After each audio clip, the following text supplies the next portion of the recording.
Assalomu alaykum. Azizlar, yaxshimisizlar? Salomatmisizlar? Dehqonchilaringizga Alloh baraka bersin. Mana qulpinoylarimiz oziqalarini berib qo'ydik, alhamdulillah. Ichini tozalamadik. Lekin oziqalarini berdik. Kecha ob-havo bugun sal yog'ib o'tib ketdi. Mana mashallah. Qulpinoylarimizning holatlari juda ham chiroyli kelyapti.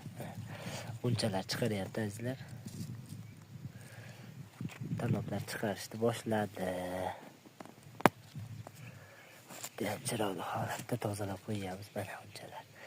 Ham ko'chat, ham bu yerdan meva olamiz. Nasib bo'lsa, muranolarimiz. Mana azizlar. Juda ham chiroyli. Barglar juda ham chiroyli holatda.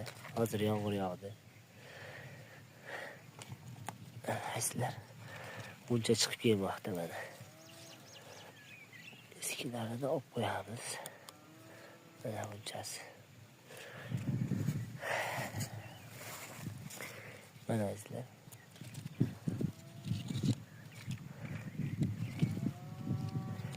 Juda ham chiroyli holatda. Yana bir gap. Shu holatlar uchun trips tushgan ekan, dorini sepib qo'ydik.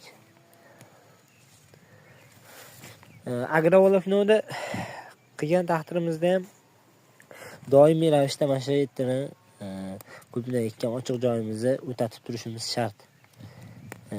Kimnidir yeri o'tli bo'ladi, kimnidir yeri o'tsiz bo'ladi. Misol bizning yerda o't ko'p chiqadi, sababi tozalatmagan holatda ela ko'chada ekkanmiz azizlar.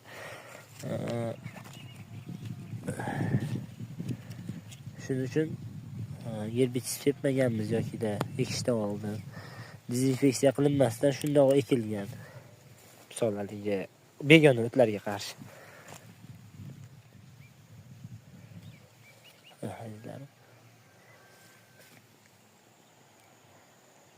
Juda ham chiroyli holatda kelyapti, alhamdulillah.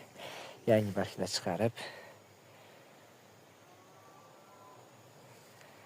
yaqinda Alloh nasib qilsa uzog'i bir oyda bu yerdan sekin mevalar terishni boshlaymiz.